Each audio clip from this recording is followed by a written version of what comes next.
Hi guys, this Bersanyo again. Nasamahan ninyo guys na panoorin natin itong upload ni Maharlika TV at ito nga i-react natin guys itong video na may pamagat na pinagmamalaking armas ng China puro pala palyado. Nako po, China na naman.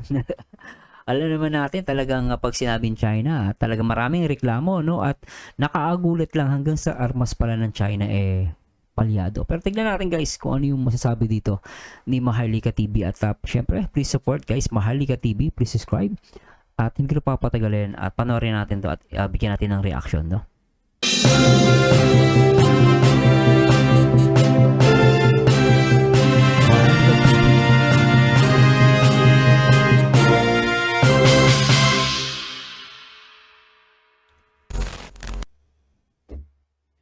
Chinese military, isa sa sinasabing mayroong pinakamalalakas at advanced na mga gamit pandigma sa buong mundo. Hypersonic missile, advanced military radar, modern technology warship, 5th generation fighter ay ilan lamang sa mga ipinagmamalaking war machine ng China. Bagay na ang kanilang militar ay nagkaroon ng reputasyon bilang mga mandirigmang nagtataglay ng matitindi at makabagong mga sandata. Ngunit ayon sa mga bansang nakabili ng ipinagmamalaking gamit pandigma na ito ng China, palyado at marami umanong depekto. Kung kaya't ang tanong, gaano nga ba kaepektibo ang war machine ng mga Chino? Pandigma nga ba ang mga ito o ginagamit lang pang-engganyo para mas mapalago ang kanilang negosyo? Bago tayo maaari din para mapalago ang negosyo, magpatuloy mga kapatid, isang like lang po ang hinihingi ko para sa bidyong ito. Malaking bagay na po yan bilang suporta sa ating bawat in-upload.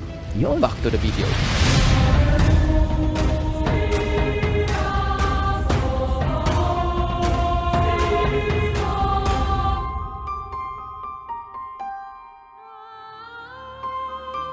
Ayon sa ulat na inilabas ng iba't ibang source online, bumabagsak ng husto ang arms export ng China dahil sa mahinang kalidad ng mga armas na ibinibenta ng mga ito. Ang naturang mga armas ay imbis na makatulong sa seguridad ng isang bansa, pinangangambahan pa itong makapaglalagay sa kanila sa panganib, kung kaya't kumakaharap tuloy ngayon sa mga isyo ang Chinese military ng pagkakaroon ng mababang kalidad ng mga armas. Sa datos naman na inilabas ng Stockholm International Peace Research Institute o SIPRI, ang pag-export ng China ng armas sa iba't ibang bansa ay bumaba ng 7.8% sa pagitan ng 2016 at 2020. Kung ihahambing sa naunang 5 taon, bumagsak rin ang kanilang global market share mula 5.6% hanggang 5.2%. Maraming malaki ang binaba bansa ang naengganyo sa mga moderno kunong armas ng China. Unang-una, maliban sa advanced weapon na ang mga ito, mas di hamak na mas mura ang halaga kung ikukumpara sa mga armas ng Amerika at iba pang mga bansang gumagawa ng mga sandata. At higit sa lahat, maliban sa murang pagbebenta, pinapautang din ito ng China. Ngunit sa hanggang sa military arms pinapautang nila. Likod pala ng sinasabi nilang mura ay paniguradong mapapamura ka talaga dahil ang totoo, mas mapapamahal ka sa presyo dahil sa mayat-mayang pagpapalit ng mga piyesa dahil sa napakababang kalidad ng produkto. Nagsusupply ang China ng armas sa mahigit 53 mga bansa at ang mga bansang kanilang pangunahin. Grabe Sinusuplayan ay ang Pakistan, Myanmar, Bangladesh at ang mga bansang Afrika sa Middle East. Bagaman sinasabing mas mura ang armas ng China kung ikukumpara sa ibang arms supplier, ngunit hindi pa rin biro ang halagang ginagastos ng bawat bansang makakabili ng armas mula China. Noong 2009, nag-deliver ang China ng mga F-7 aircraft sa Nigeria sa halagang $251 million, kung saan ang mga aircraft na ito ay nakitaan ng iba't ibang uri ng problemang teknikal. At ang masakla pa, marami rin sa mga ito ang nag-crash at nasira dahil sa baksak bumagsak isang aksidente. At noong 2020, ibinalik ng Nigeria sa China ang 7 mga eroplano para sa isang malalimang grabe, 7 ang ibinalik pagkukumpuni. Noong namang 2016, nagkaroon ng deal ang China at Myanmar para bentahan ng 16 na GF-17 aircraft ng China ang Myanmar sa halagang $25 million. Noong 2018, dumating ang unang 6 na mga aircraft. Ngunit nalaman ng Myanmar na ang nasabing mga aircraft ay puro mga depektibo. Hindi pala nito kayang ma-intercept ang mga paparating na missile gaya ng kanilang inaasahan. At maging ang Visual Range Missile o Airborne Interception Radar ay hindi rin gumagana. Nanlumo ang Myanmar sa kanila. Grabe, ang mahal-mahal pa naman pagdating sa aeroplano. Pinakamahal yan Tapos una yung mga submarine, mga barko, tapos itong mga aeroplano, mahal din talaga to no? ang nabiling mga gamit pandigma sa China. Nabudo lamang sila sa laki ng halagang kanilang ginastos. Ngunit hindi pala nila ito mapakinabangan. At noong 2022, tuluyan ang binasura ng Myanmar ang mga eroplanong pandigma na kanilang nabili sa China. Maging ang Bangladesh ay nakabili rin ng K-8W na mga aircraft sa China. At noong 2014 hanggang 2015, siyam na mga eroplanong ito ang dumating sa kanilang bansa. Sa umpisa ay maayos at walang naging problema sa mga aircraft, kaya nainganyo pa ang Bangladesh na bumili ng karagdagang 7 piraso. Ngunit ang sumunod na dumating ay agad nakitaan ng mga depekto. Agad itong ipinagbigay alam ng Bangladesh sa China para agad maayos ang problema. Ngunit napakakupad ng naging pagtugon ng China. Maliban dyan, nakabili rin ang Bangladesh ng FM-90 anti-aircraft missile system sa China. Opisyal itong ginamit ng kanilang Air Force noong 2011 na sa bandang huli ay nalaman nilang mayroon palang problema ang system. Lumaki pa ang kanilang gastos dahil sa pag-aayos ng sira. Maging ang kanilang nabiling frigate sa China ay nagkaroon din ng iba't ibang problema na imbis makatulong sa kanilang depensa, animoy ito pa yata ang magiging mitsa ng buhay ng kanilang mga sundalo. Ganito rin ang naranasan ng Pakistani Navy nang nakabili sila sa China ng barkong pandigma na F-22 frigates. Di nila inaasahan na mayroon palang maraming technical issue ang nasabing mga barko. Hindi umano ito nagpe-perform gaya ng kanilang inaasahan. Mayroon ding mga kaso na bigla-bigla na lang pumapalya ang makina. Matapos makomisyon sa Pakistani Navy ang nasabing F-22 frigates, nalaman din nila na maging ang tinataglay nitong FM-90 missile system ay isa rin palang defective. Ang display ng system ay mayroong hindi maayos na indication. Hindi rin nagagawang mailak ng system ang target. Mayroong issue ang search and track radars at ang barko mismo ay mayroon ding defective infrared sensor system. Hindi pa naman ang pinaka-importante sa missile, yung malalak mo yung target. Pag hindi gumana yun, parang bumili ng support na na missile, di ba? Kumbaga hindi siya precise missile.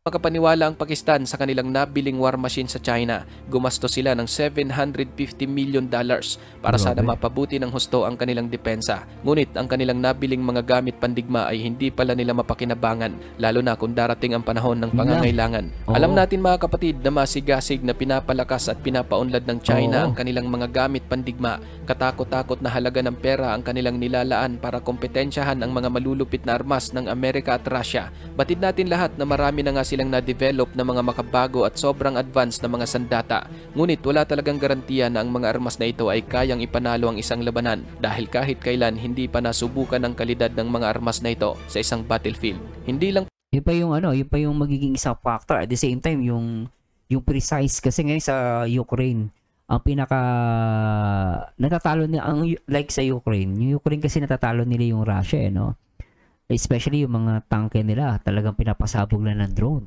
At even yung air defense missile ng Russia, yung sinusubukan ng NATO.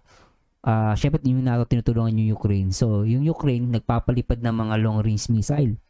At doon na nalaman din nila na palyado din yung mga air defense ng Russia. So, ganun yung nagiging problema, Kaya medyo natatalo ang Russia sa Ukraine, Anyway, tuloy natin to. So, nakakalungkot na balita to. Pumapanganib para sa mga bansang nakabili ng mga depektibong armas ng China, kundi harap-harapan din silang nawawala ng milyon-milyong dolyar dahil sa mga walang silbing armas na ito.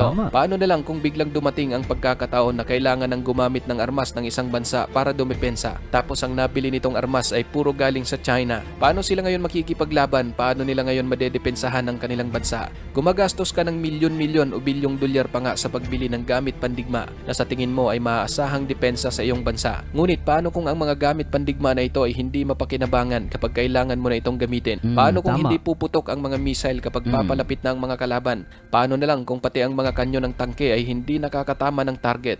Ang mga armas na ito ng China ang papatay sa mga sundalo imbis na sa kanilang mga kaaway.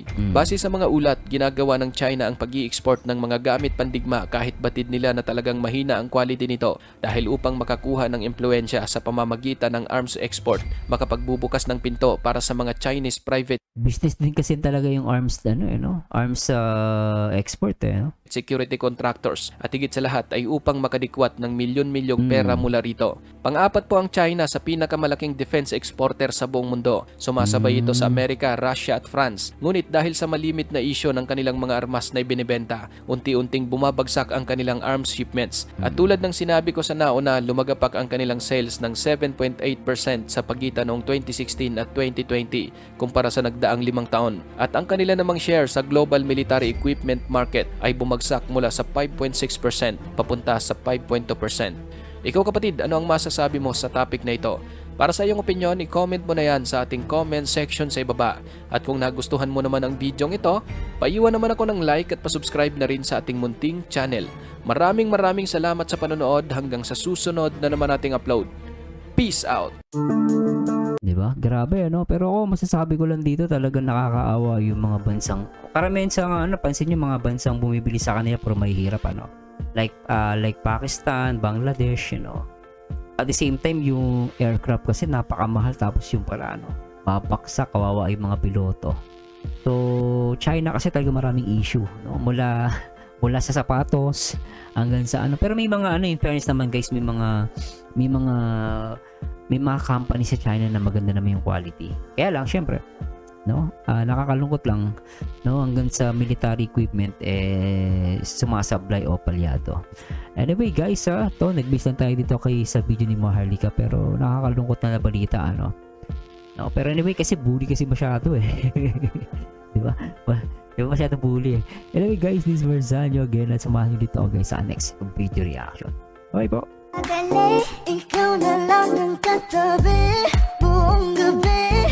O pwede tayo magbabaga-baga na lamig, o magdamag na gas, hindi buong gabi. Sarap ka dali, ikaw na lang ang katabi buong gabi. O pwede tayo magbabaga-baga na lamig, o magdamag na gas, hindi buong gabi.